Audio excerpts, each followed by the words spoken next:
All right, in this video, we're going to look at a rational function. This is example 2 for my 4.4 notes, which is x over x squared minus 1. Okay, when you have a rational function, one of the first things you want to do is figure out if it has any vertical asymptotes, because those are going to be natural breaks in the graph.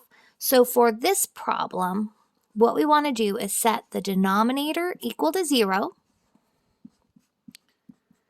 And what this tells me is that I have 2 vertical asymptotes that are going to be natural breaks in the graph. So when I'm testing for any extrema or concavity, I want to make sure that I note these on the number line. So like when I make a number line, you're going to see I'm going to put 1 and -1 there as the asymptotes, and I'll even put some dashed lines to make sure we're good to go. Okay, so let's talk also horizontal asymptotes. I almost skipped it and went straight to extrema, but let's go ahead and talk about horizontal asymptotes.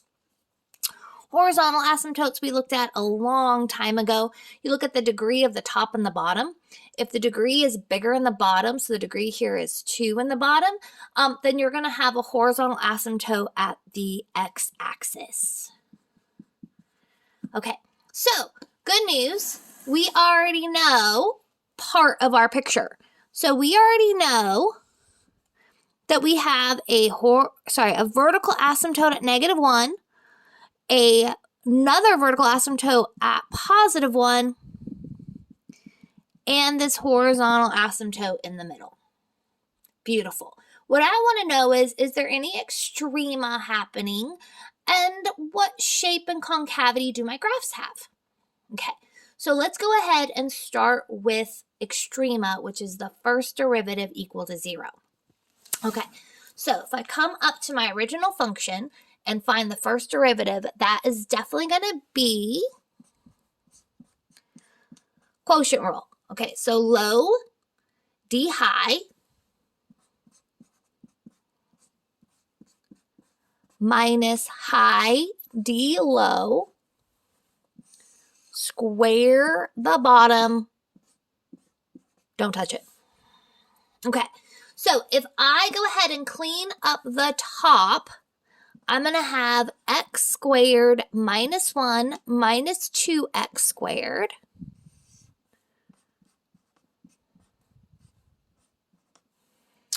Okay. X squared minus 2x squared is a negative x squared.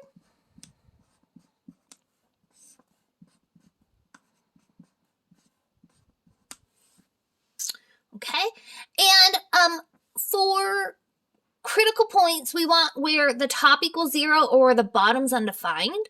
The bottom undefined is our vertical asymptotes, which I already knew about.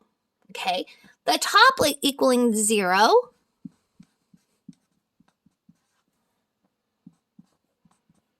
is going to give us nothing. So we already know that we have no extrema. This graph has no max, no mins. Okay, let's go ahead now and talk about concavity. Of course, I've run out of board space because these problems take forever. So what I'm going to do is erase real quickly, but we're going to need this first derivative so I can take a second derivative of it. Okay, we're going to do concavity now, so I need to take the second derivative of this guy. All right, it's going to be tricky. It's going to involve quotient rule with chain rule, so let's go for it. All right, low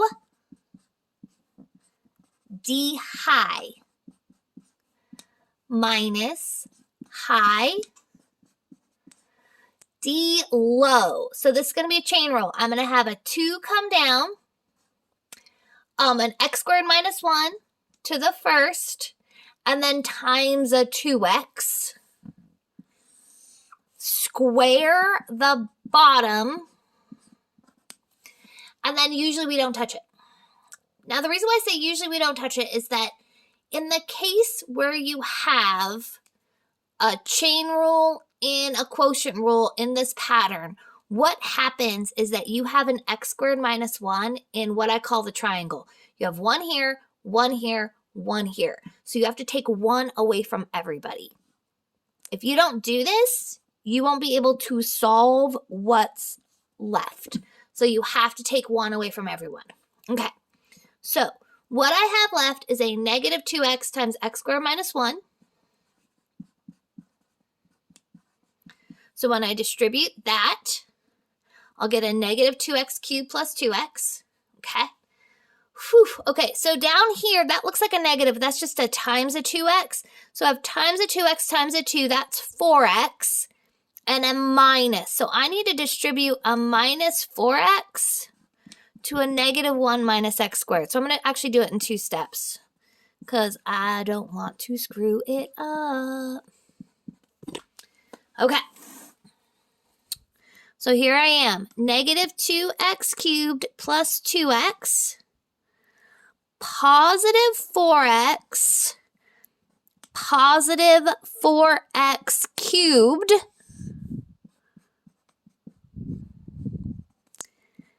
and it appears that I have a positive 2x cubed plus 6x,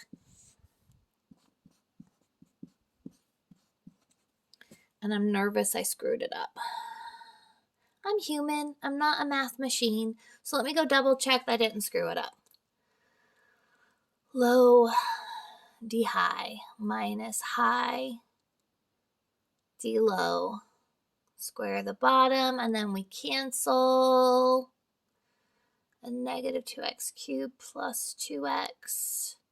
A negative 4x times a negative 1. Okay, I guess I'm okay.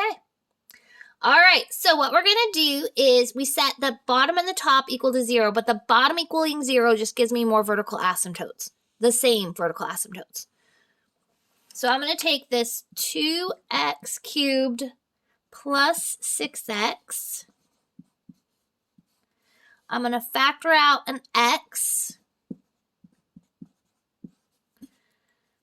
Okay, so this is equaling 0, equaling 0. And I end up getting x is 0. And this gives me nothing. So that's not 0, that's no solution. Okay, so I have one inflection point that's happening at 0. Okay, good times. What I'm going to do, again, is clean up my board so that we can test intervals of concavity. So give me a minute. All right, back to it. So what I've got is I need to test intervals of concavity, and this is my one possible inflection point. However, we have 2 vertical asymptotes. So what I'm going to do when I go to test on a number line is I'm going to graph my value of 0. And normally that's all I would do. But with vertical asymptotes are natural breaks in the graph where they pick up and, stop and start and all that kind of stuff. So if my graph is starting and stopping around -1 and 1, then I want to test around that as well. So I'm basically going to test over here between -1 and 0, between 0 and 1, and from 1 to infinity. Why? Because I have natural breaks in the graph. So I need to test this side, and then our value of 0, I'm testing on one side of 0 and on the other. Okay, here we go. So I need to plug in something that lives between -1 and -infinity, so like -2. So if I plug in -2 up in that guy, you're going to end up getting a negative number. You can check my math, but a -2 cubed times 2 plus 6 times -2, I'm going to get a negative. -2 cubed is 4. 4 minus 1 is 3. 3 cubed is positive. So I'm going to get a negative over a positive. That's negative. Let's keep the party going. I need something between -1 and 0, like -0.5. -0.5? Okay, So grab your calculator, plug in a -0.5 into this bad boy. And what should happen is I believe we're going to get a positive answer.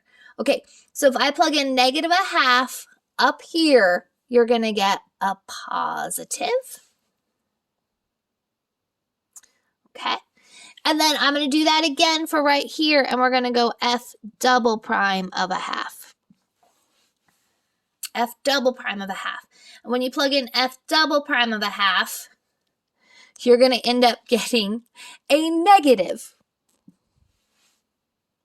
So this is calculator fun time. Plug in -0.5 into the second derivative, plug in positive 0.5 in the second derivative. And I'm saying I'm going to get a positive answer on this side and a negative answer on this side. Okay, last but not least, I'm going to plug in a value past 1, which is 2.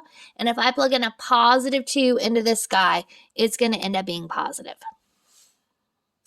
Okay, so I know I rushed through plugging in the second derivative, but that's calculator fun time. You should be able to plug into a calculator and see if the final answer is negative or positive. Okay, here's where we're at.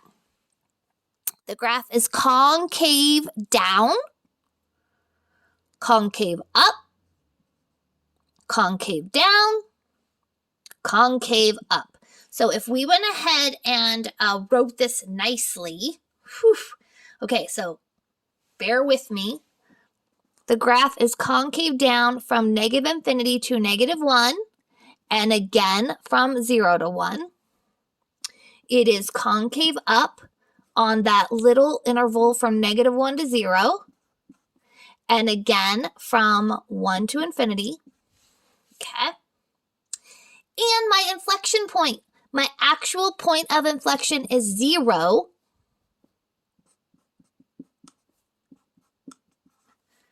But the y value of that coordinate is what happens when I plug 0 into the original. So 0 divided by 0 minus 1 is 0 divided by -1, which is 0. Whew. Okay. Let's make this party happen. Let's draw this thing. Okay, here's where I'm at. I've got this lovely point. The graph is concave up on this side. So what's happening is it is turning up and being attracted to this vertical asymptote. This piece is going to be down and attracted to this asymptote. So it kind of has the form almost like a cubic in the middle. Okay, now on the edges, we know on the edges we typically have kind of these shapes or these shapes. So that's going to help us based on this. So if I know it's concave down, a concave down shape kind of bends down. So on this edge, to be down, you'd have to be in the lower part. And to be up, you'd have to be in the upper part. Okay. Before we call it a day, I want to point out a couple things. This graph has no extrema. We already knew that from calculus. You can see it in this picture.